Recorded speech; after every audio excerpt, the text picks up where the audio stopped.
E aí pessoal, tudo bem? João Matheus aqui falando de novo. Hoje, finalmente para a última, agora sim é a última. Eu falei que era a última na aula passada, né? Eu disse que ia fazer só dois vídeos, mas parece que a filosofia antiga tomou um pouco mais de tempo da gente, né? Mas tudo bem, é importante a gente passar essas períodos da filosofia com qualidade, né? Com quantos vídeos forem necessários. Então hoje a gente vai trabalhar Aristóteles, que é o último dos três filósofos clássicos, né, dos grandes, os três grandes filósofos clássicos, e trabalhar um pouco as escolas helenistas, tá bom? Vamos rapidinho retomar. Então, esse vídeo eu acredito que vai ficar um pouco mais curto, porque estamos já na reta final já dessa parte da filosofia antiga. Vamos lá relembrar, pessoal, como sempre. Filosofia é a junção das palavras philos e sofia, que significa amor, um amor fraternal pela sabedoria, uma amizade pelo saber. Com o enfraquecimento do mito, pela necessidade de uma justificativa racional de ações políticas e sociais e pela desmistificação geográfica, a filosofia, que é o exercício, uma reflexão racional, ela ganha força. Os primeiros filósofos são os filósofos pré-socráticos ou filósofos da natureza, que, tentando resolver o problema cosmológico, que é sobre qual a origem das coisas, buscando uma arqué, e muitos deles identificam a arqué em elementos naturais. Tá? Uma coisa que eu esqueci de falar, que é bem importante na verdade, é que a ideia de filósofos pré-socráticos é justamente porque a maioria deles veio antes de Sócrates. Mas vocês vão perceber, eu acho que tem alguma altura ali na apostila que alguns filósofos são até posteriores a Sócrates, alguns considerados pré-socráticos, filósofos da natureza, né? Mas justamente porque a abordagem deles é diferente da abordagem que Sócrates inicia, da abordagem que os sofistas iniciam. Então, eles são considerados também, né, dentro do grupo dos pré-socráticos, mesmo sendo até contemporâneos ou posteriores a Sócrates. Né? Talvez tenha ficado essa parte sem com uma má compreensão dessa questão, mas é porque justamente a gente separa esses filósofos em grupos de assuntos, né, e não necessariamente pelo tempo, pelo período que eles estavam ensinando e falando, certo? O primeiro filósofo que é conhecido pelos historiadores da filosofia, considerado o primeiro filósofo, Tales de Mileto, que tinha arqué, a água. Outros filósofos pré-socráticos, Anaximandro, com a arqué sendo o apeiron, ou ilimitado, né, dentro da escola jônica. Anaxímenes, discípulo de Anaximandro, que teve a sua arqué, o ar, pelos mesmos por motivos muito parecidos com Tales na água, né? Lá no primeiro vídeo a gente falou disso. Demócrito, da escola atomista, principal representante da escola atomista, que defende que só existem duas coisas na realidade, o átomo e o vazio, ou seja, um elemento não divisível e o vazio.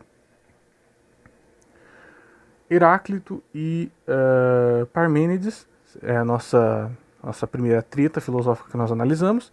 Heráclito, filósofo do fogo, filósofo do movimento, filósofo que dizia que a realidade é composta por opostos e esses opostos jogam a realidade de um lado para o outro de forma que ela está em constante movimento, constante mudança. Parmênides defendia que a mudança, na verdade, ela é aparente e o ser é a arqué, né? A existência de tudo é, na verdade, o ser. O que muda é a aparência. Pitágoras e a sua relação com os números. A mônada é a composição física do mundo, mas a arqué são os números que explicam de forma plena a realidade com as mônadas e os números eles são, na verdade, entidades reais que tem uma influência tanto física quanto espiritual na realidade e essa entrada do conceito de reencarnação que nós conhecemos na filosofia como metempsicose. Chegamos na filosofia clássica com os sofistas, a mudança no foco da filosofia agora não, né, agora o foco não é mais, o objeto de estudo não é mais a realidade exterior ao homem, mas a interpretação que o homem internamente faz da realidade. Os sofistas são viajantes que vendem técnicas de retórica, o ensino de técnicas de retórica para jovens que possam pagar e que estejam interessados em entrar na vida política. Protágoras é o principal sofista dessa época, com a sua frase "o homem é a medida de todas as coisas", ele expressa muito bem o relativismo que os sofistas tinham no seu pensamento. Sócrates entra no cenário com uma crítica muito forte aos sofistas, alinhando conhecimento com virtude, de forma que se você não busca conhecer as coisas, você não é virtuoso. Da mesma forma que se você diz que conhece as coisas, mas não conhece, você é duplamente ignorante, né? É o que a gente chama de ignorância dupla, e você também não é virtuoso.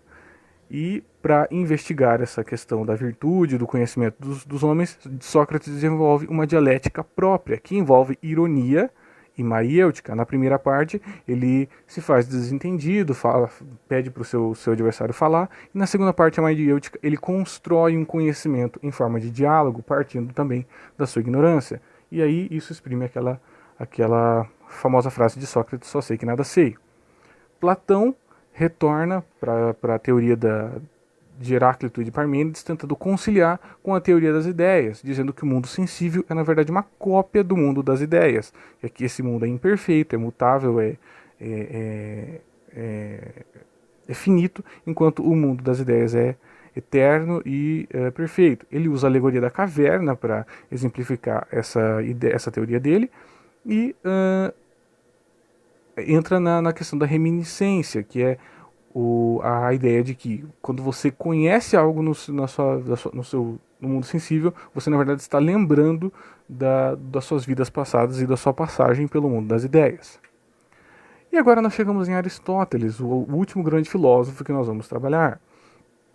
Aristóteles ele foi discípulo de Platão, foi professor, digamos assim, de Alexandre o Grande, então ele tem um nome muito forte. É o fundador do Liceu, que é também uma outra instituição como a Academia de Platão, outra instituição de filosofia também, né? Aristóteles, uma das principais, eu acredito que talvez seja a maior construção de Aristóteles, é a lógica formal. É a ideia de que a validade de um argumento ela pode ser medida pela estrutura que o argumento é montado, né? Aquele clássico exemplo que a gente tem nas aulas de lógica na faculdade. Sócrates é homem. Perdão, todo homem é mortal. Sócrates é homem, portanto, Sócrates é mortal, né?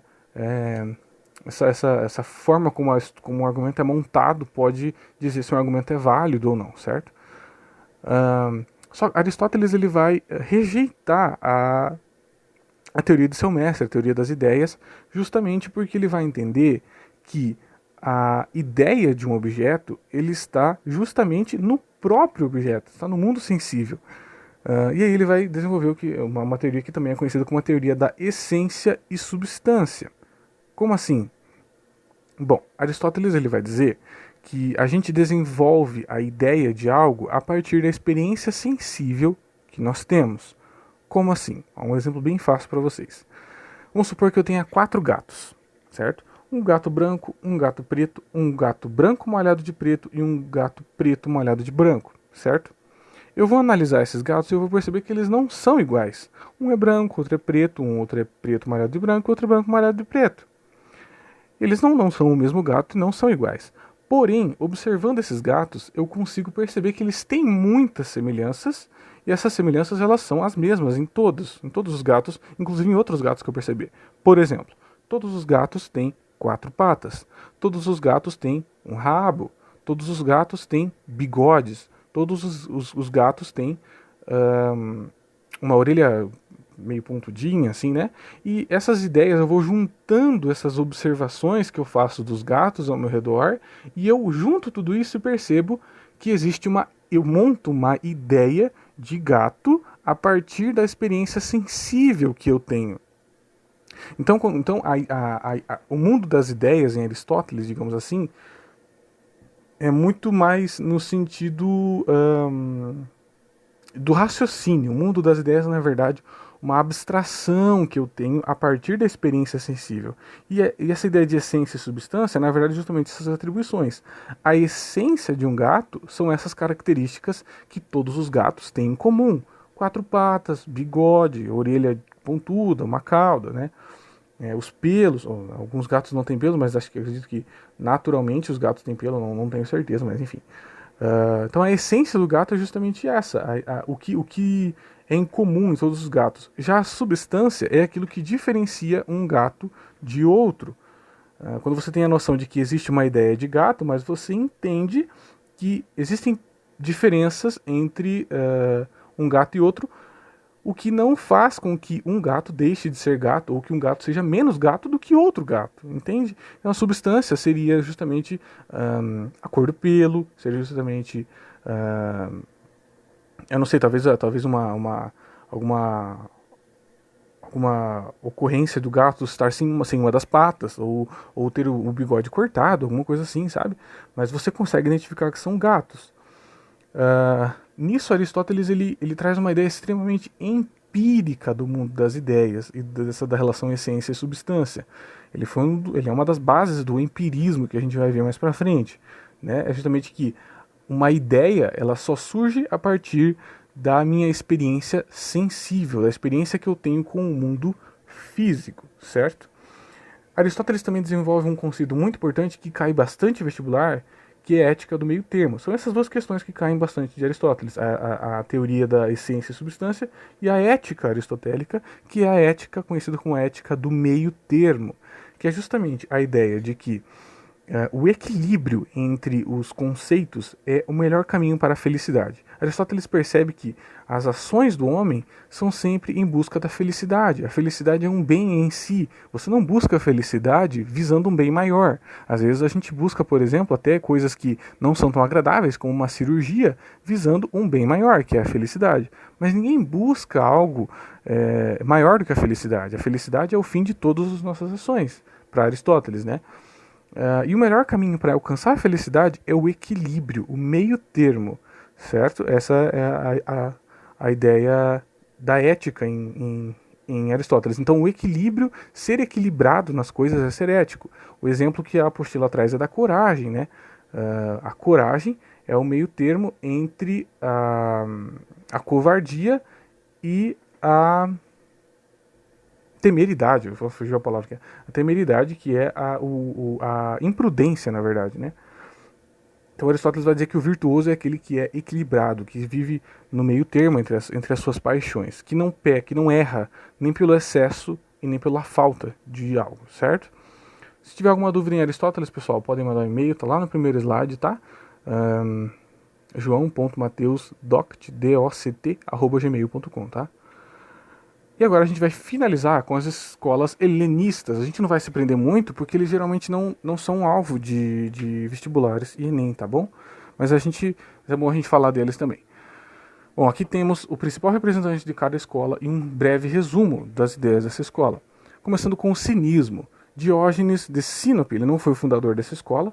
Eu não me lembro quem foi o fundador, ele tá na apostila de vocês, mas eu não me recordo.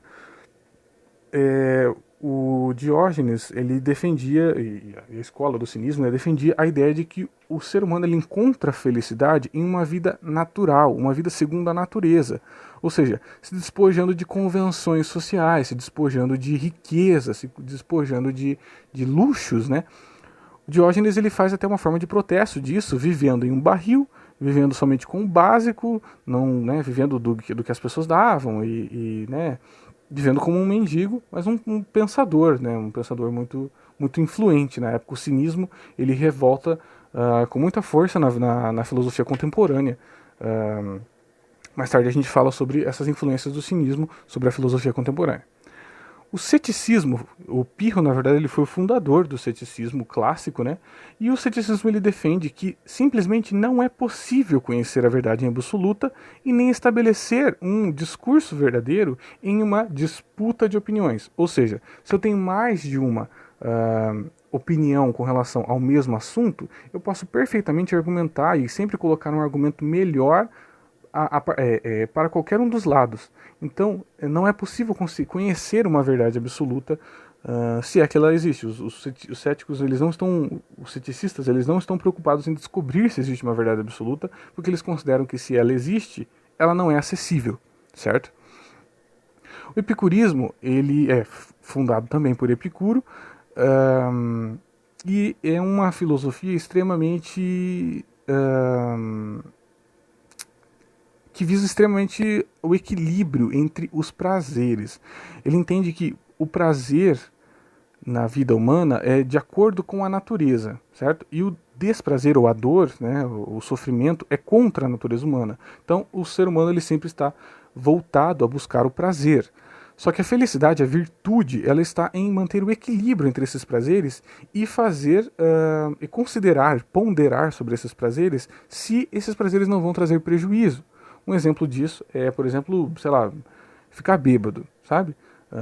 Antes de você considerar se é prazeroso você ir para o bar com seus amigos e beber, você precisa considerar se você vai se sentir satisfeito tendo ressaca no dia seguinte, com uma dor de cabeça no dia seguinte, ou se você tem alguma coisa importante para fazer no dia seguinte, entende? E não pode fazer isso com ressaca. Então todas essas questões precisam ser consideradas na busca do prazer. Mas é claro, o ser humano sempre precisa buscar o que é prazeroso para si, ponderando prós e contras, né? É uma filosofia também de muito equilíbrio, né? Bem influenciada por Aristóteles. E por último, o estoicismo, fundado também por Zenão de Sítio, é uma filosofia que debate muito com os epicuristas pela questão dos prazeres, né? O estoicismo ele é uma filosofia, eu diria que também é de uma questão de equilíbrio, mas é mais um equilíbrio que se abstém de paixões, né? Que se abstém de prazeres. Os estoicos eles defendem que a verdadeira virtude, a verdadeira liberdade, digamos assim, está em não estar preso a um prazer específico, a não precisar de um prazer e, consequentemente, não sofrer perturbações, certo? Porque os estoicos entendem que se eu me prendo a um prazer, se eu começo a me agradar demais com o prazer, não ter este prazer vai me dar perturbação. E eu vou viver perturbado buscando esse prazer. Então o prazer é a mesma coisa que perturbação.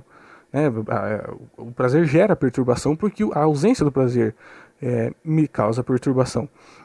E por isso, o melhor a se fazer é não ser escravo desses prazeres e se abster desses prazeres, viver somente com o básico, né? Ser virtuoso para o estoicismo é ser, digamos assim, de certa forma apático com os prazeres do mundo, assim, entende? Bom, é basicamente isso, as escolas helenistas. É um resumo extremamente cru, obviamente. Se vocês tiverem mais alguma dúvida com relação a essas questões, entre em contato comigo. Eu vou estar perfeitamente aí disponível aí para agora que a gente está em casa, eu estou sem muita coisa para fazer, então eu entro em contato, eu respondo vocês com facilidade, tá bom? Terminamos a filosofia antiga aqui. Próxima aula a gente já vai trabalhar com a filosofia medieval, tá? Claro, se não houver nenhuma dúvida, assim, eu não vou me prender. E já vou para a filosofia medieval. E quando nós terminarmos a filosofia medieval, seguindo a apostila, né, nós vamos para as perguntas. Nós vamos responder as perguntas que estão na apostila de vocês. Tá bom, pessoal? Qualquer pergunta, qualquer dúvida, qualquer crítica, qualquer sugestão, podem entrar em contato sem receio algum, tá bom? Beleza, pessoal? Bons estudos para vocês e até a próxima.